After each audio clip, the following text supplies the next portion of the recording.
कार्तिक महिन्यात येणारी पौर्णिमा ही अत्यंत महत्त्वाची मानली जाते। या दिवशी देवदीपावली देखील साजरी केली जाते।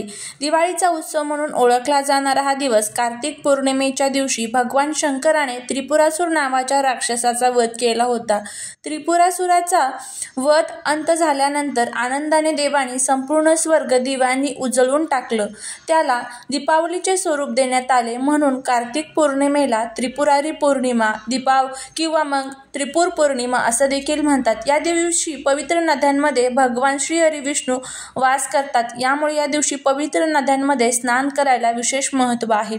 तसेच या दिवशी स्नान करून दीपदान केल्याने आपल्याला कितीतरी हजार पटीने पुण्याची प्राप्ती होते, अकाली मृत्यूचे भय टळते। तसेच हे दीपदान केल्याने ग्रहदोष, वास्तुदोष, पितृदोष, नजरबाधा, अडचणी, संकटे हे देखील दूर होतात। हा दिवस अतिशय महत्त्वाचा आणि तितकाच शुभ देखील मानला जातो। या दिवशी करण्यासाठी आपल्याला वास्तुशास्त्रामध्ये काही प्रभावी उपाय देखील सांगितले जातात। आज या व्हिडिओमध्ये मी तुम्हाला एक अतिशय प्रभावी असा उपाय सांगणार आहे।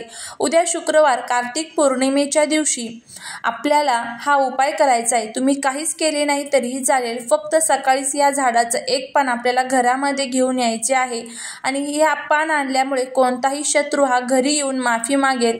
7 पिढ्यांचं दारिद्र्य नष्ट होऊन कितीही कठीणातील कठीण इच्छा ही तुमची पूर्ण होईल।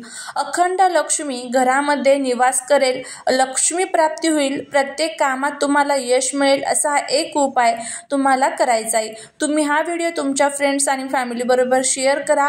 जर व्हिडिओ आवडला तर चॅनलला सबस्क्राईब करा, शेजारील बेल आयकॉनलाही प्रेस करा, म्हणजे माझ्या सर्व नवीन व्हिडिओंचं नोटिफिकेशन तुम्हाला मिळेल आणि तुम्ही एक पण व्हिडिओ मिस करणार नाही। त्याचबरोबर कमेंटमध्ये जय माता लक्ष्मी लिहायला अजिबात विसरू नका। उद्या कार्तिक पौर्णिमेला सकाळी तुम्हाला 12च्या आत अगोदर हा उपाय करायचा आहे। जास्तीत जास्त प्रयत्न करायचा आहे, कारण सकाळी जी वेळ असते तर त्या वेळेमध्ये सकारात्मक लहरी या खूप जास्त प्रमाणामध्ये जागृत असतात आणि या वेळेमध्ये हा उपाय जर आपण केला तर त्या उपायाचं आपल्याला शीघ्र फळ होते। जर तुम्हाला मनामध्ये भरपूर दिवसापासून एखादी इच्छा असेल, प्रत्येकाच्या मनामध्ये इच्छा असते, एखादी इच्छा माझ्या मनापासून ते तुमच्यापर्यंत सर्वांच्याच मनामध्ये छोट्या छोट्या इच्छा असतात। ह्या इच्छा पूर्ण होण्यासाठी आपण आपल्या आयुष्यामध्ये कष्ट, मेहनत, तडजोड करत असतो, परंतु कधी कधी कितीही प्रयत्न केले तरीही, कष्ट केले तरीही आपल्या प्रयत्नांना यश मिळत नाही आणि आपल्या कोणत्याही इच्छा या देखील पूर्ण होत नाही। जेव्हा आपल्या कुंडलीमधील ग्रह हे कमकुवत असतात तेव्हा आपल्या प्रयत्नांना यश मिळत नाही आणि विशेष म्हणजे या तिथीवरती काही प्रभावी उपाय जर केले तर नक्कीच आपल्या कुंडलीतील ग्रह हे मजबूत होतात आणि आपल्याला प्रत्येक कामात यश मिळते। सर्व गोष्टी आपल्या मनासारख्या घडत असतात। तसेच जर आपल्याला कोणाची नजरबाधा झालेली असेल, कुणी काही नजरदोष आपल्याला लावलेले असेल, एखादा आपला शत्रू असेल, त्याचा शत्रुदोष असेल, आपल्याला लागलेला असेल, तरीही आपल्या जीवनामध्ये अनेक वादळे, संकटे, अडचणी येत असतात। जर तुमच्या मनामध्ये नोकरी प्राप्तीबद्दल इच्छा असेल, धनप्राप्तीबद्दल तुमच्या मनामध्ये इच्छा असेल किंवा एखादं कर्ज असेल त्यातून तुम्हाला मुक्ती हवी असेल, तसेच तुमचा एखादा शत्रू असेल, त्या शत्रूपासून तुम्हाला मुक्ती हवी असेल, घरामध्ये सतत वादविवाद, कलह, भांडण होत असेल, कोणतीही गोष्ट तुमची मनासारखी घडत नसेल, कोणत्याही कामामध्ये तुम्हाला यश मिळत नसेल, मुलांची प्रगती होत नसेल, पतीची प्रगती होत नसेल, तर हा उपाय तुम्ही उद्याच्या दिवशी अवश्य करा। या दिवशी हा उपाय करायला विशेष महत्त्व दिले जाते। तर तुम्हाला उद्या सकाळी सर्वात प्रथम लवकर उठायचं आहे। उठल्यानंतर तुमच्या घरामध्ये जवळपास जिथे कुठे पवित्र गंगा नदी असेल त्या नदीमध्ये तुम्हाला जाऊन स्नान नक्की करायचं आहे। हे स्नान केल्याने आपल्याला कितीतरी हजार पटीने पुण्य मिळते, जीवनातील अनेक अडचणी दूर होतात। जर तुम्हाला शक्य नसेल तर घरच्या घरीच आंघोळीच्या पाण्यामध्ये तुम्हाला चिमूटभर हळद, एक तुळशीचं पान, थोडेसे गंगाजल टाकून तुम्हाला स्नान करायचे आहे। तर हे करायचं आहे आणि यानंतर आपल्याला देवघरातील देवांची पूजा करून घ्यायची आहे। या दिवशी तुमच्या देवघरामध्ये जर शंकराचा आणि विष्णूचा फोटो किंवा मूर्ती असेल तर त्यासमोर तुम्हाला एक दीपदान करायचं आहे। दीपदान करायला खूप महत्त्व आहे, त्यामुळे तुळशीची पूजा करून तुम्हाला तिथे एक दीपदान करायचं आहे। यानंतर हा उपाय जो आहे तर तो तुम्हाला करायचा आहे। तर तुम्हाला सर्वात प्रथम अशा एखाद्या पवित्र वातावरणामध्ये आपण ज्यावेळेस एखादा प्रभावी उपाय करतो तर त्याचे शीघ्र फळ आपल्याला प्राप्त होत असते. तांब्याचा कलश भरून घ्यायचा आहे. त्या कलशामध्ये शुद्ध पिण्याचे पाणी भरायचे आहे आणि एक गुळाचा खडा त्यामध्ये तुम्हाला टाकायचा आहे. थोडीशी हळद टाकायची आहे. थोडंसं कच्चं गाईचं दूध जे असतं तर ते टाकायचं आहे. त्यानंतर एक दिवा तुम्हाला घ्यायचा आहे. या दिव्यामध्ये तुम्हाला मोहरीचं तेल घालायचं आहे.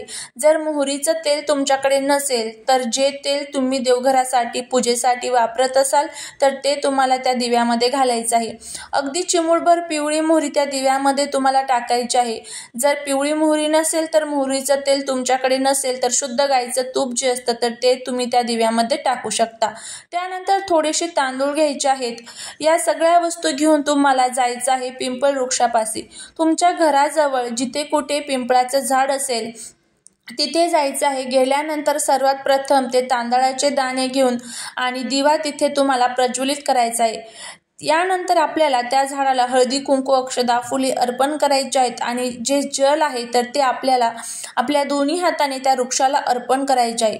पिंपळ वृक्षामध्ये साक्षात भगवान विष्णू माता लक्ष्मी वास करतात आणि या झाडांच्या पानामध्ये साक्षात माता लक्ष्मी निवास करत असतात. हे झाड पूजनीय मानले जाते. अनेक देवी देवतांचा वास या झाडांमध्ये असतो आणि पौर्णिमेच्या दिवशी या झाडाची पूजा केल्याने सर्व देवी देवतांचे आशीर्वाद हे आपल्याला प्राप्त होत असतात. यानंतर या वृक्षाला तुम्हाला 11 प्रदक्षिणा घालायच्या आहेत. ओम नमो भगवते वासुदेवाय नमः या मंत्राचा जप करायचा आहे. दोन्ही हात जोडून तुम्हाला माता लक्ष्मी भगवान विष्णूंना तुमच्या घरात सुख शांती समृद्धी नांदावी, आर्थिक अडचणी दूर व्हाव्यात यासाठी तुम्हाला प्रार्थना करायची आहे. माता लक्ष्मीला आपल्या घरामध्ये येण्यासाठी तुम्हाला आव्हान करायचं आहे. प्रार्थना झाली आणि यानंतर तुम्हाला काय करायचं आहे तर त्या झाडाचं एक पान तोडायचं आहे. जर झाडाखाली एखादं गळून पडलेलं पान असेल तर तेच तुम्ही घेऊ शकता. जर खाली पडलेलं पान नसेल तर तुम्हाला झाडाचं पान क्षमायाचना करून मग त्यानंतर ते पान तोडायचं आहे. हे सर्व झालं की तुम्हाला ते पान तुमच्या घरी आणायचं आहे. स्वच्छ धुवून काढायचं आहे. त्यानंतर कुंकू घ्यायचं आहे. कुंकवामध्ये पाणी टाकायचं, त्याचा गंध बनवायचा आहे. एक काडी घ्यायची आहे. ही काडी सुद्धा तुम्हाला पिंपळाच्या झाडाचीच घ्यायची आहे. पिंपळाचं जे पान असतं तर त्या पानाला तुम्हाला मोठं देठ असतं तर त्या देठातच तुम्हाला एक काडी जी आहे तर ती घ्यायची आहे आणि त्या काडीने त्या पानावरती तुमची इच्छा लिहायची आहे.